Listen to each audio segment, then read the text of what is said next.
here comes Grim.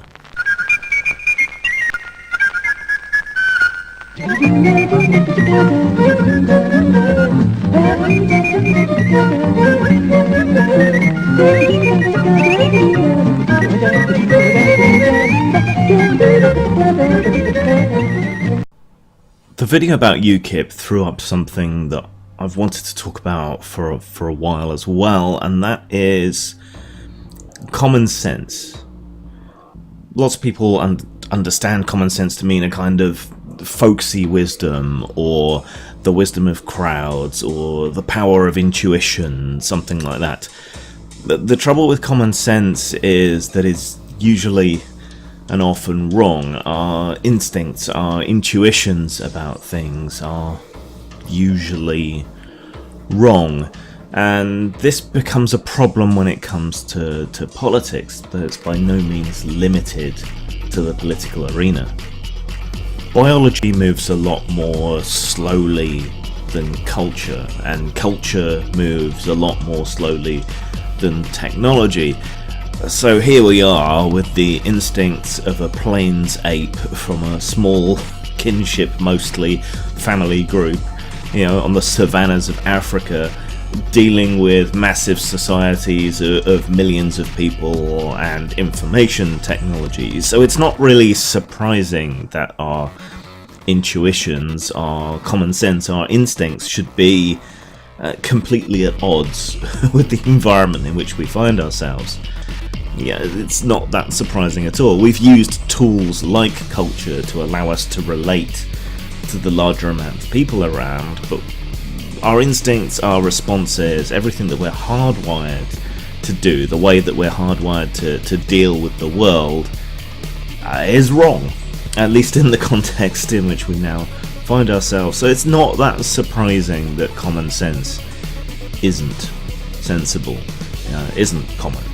Common sense is highly subjective, and while the kind of attitude that we associate with the profession and the worship of common sense is more commonly found on the small c conservative, more traditionalistic side, a big problem in the current progressive left is their embracing of common sense, of the subjective experience.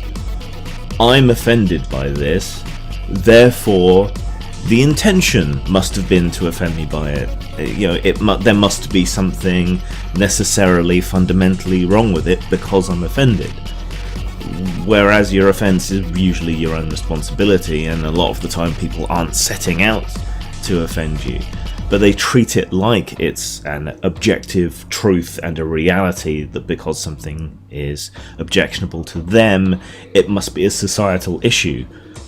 We can see that in the fuss about video games. Someone doesn't like, personally, the way in which women are represented in a particular game or set of games, and rather than saying, oh well, that game's not for me, I just don't like it, instead they ascribe to it some kind of massive societal level harm in order to justify to themselves their instinct to suppress and censor it, which will only make it more popular, increase its profile and all the rest of it. So already we can see there how common sense fails. This is bad enough when it leads to social campaigns to try and attack, suppress or censor things, but it's a lot worse when it comes to politics, because in a democracy you are necessarily appealing to the masses, and common sense seems to be a big thing for a lot of people. Simple, wrong answers that may even be counterproductive seem to be a lot easier for people to grapple with, to grasp and to understand, than the reality of the matter, which is often complicated and counterintuitive. I mean, take policing, for example. Common sense belief is that the most effective form of policing is visible policing, that is, bobbies on the beat and police cars patrolling around and doing whatever. That's actually the least effective form of policing that there is in terms of cost-benefit analysis. It certainly makes people feel safer, but does it actually make them safer? No, it doesn't, except on the very rare occasions that a policeman happens to intersect with a crime happening. I mean, you can argue that their presence is going to prevent crimes even if they don't intercede, but the statistics don't bear that out. What you spend on a couple of cops in a patrol car, their salaries, their equipment, their training, all the rest of it, is far more cost effectively spent on a CCTV camera, which has far more effect and records crimes effectively and can lead to convictions and so on. That's much more cost effective. I mean, there's issues around privacy and so on, which have to be taken into consideration as well, but that's important. Other more effective ways of spending money on policing are forensics and data analysis and so on. One guy at a desk operating a computer, mapping crimes, looking at trends and so on, is far more effective than another car or two and a couple more cops out on the beat. That's how it is. But what'll really bake your noodle is the fact that policing itself is not very cost effective at preventing crime. All that money you spend on policing, and I'm not saying you should cut all of it, but it would be far more effective at preventing crime if you spent it on social investment. Youth clubs, unemployment retraining, helping people off of drugs rather than imprisoning them because of them, and so on. These things, social investment, is way more cost effective than policing at dealing with the problem of crime, which is often driven by poverty, addiction, and just sheer impoverished desperation. Where this becomes dangerous, of course, is where it starts to influence policy. If you were to lay a complete ban on pornography, as some sex negative feminists want to do, you would very likely see a rise in rape and sexual assault, not a decline. They believe, they intuit, they subjectively consider that pornography somehow fuels bestial men's lusts and encourages them to go out and do this, rather than what it actually seems to do is to create a safety valve and a surrogate, a methadone to the heroin, if you will. An important safety valve for all that sexual pressure that builds up in society. So their intuition is leading them to do something which will actually act counter to their desired outcome. You can see the same thing with immigration. It's much easier for people to believe and to understand that this massive flood of immigration is somehow eating up services and taking away money from their communities that should be spent, in their opinion, on them, when in fact they're paying more into the system than they take out, and they are the backbone of many important aspects of the country's warp and weft, from fruit picking to nursing and doctors and dentists and all the rest that cannot be met by a local supply.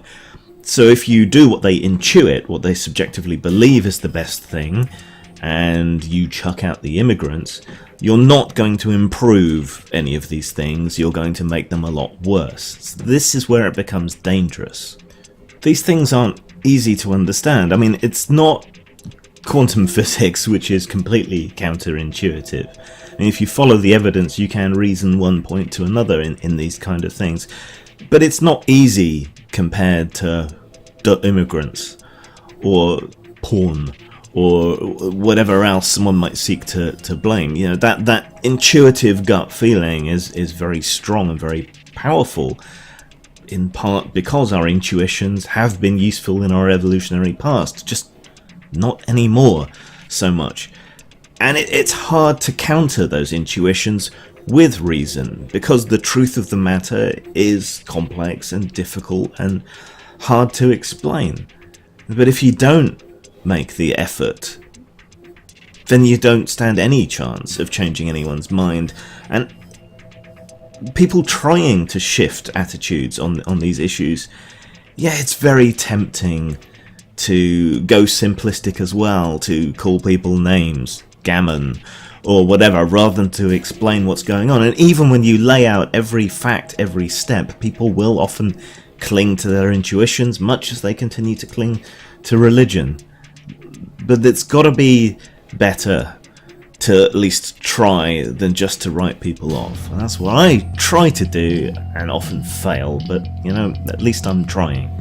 So I guess an appeal to everyone to listen to reason, to make attempts to reason to people, but if someone says it stands to reason, it almost always doesn't. Zang. The gallows is cold and the gibbet is lonely. We'll make things hot for you here. The gallows is cold and the gibbet is lonely. We'll make things hot for you, Joni, my dear.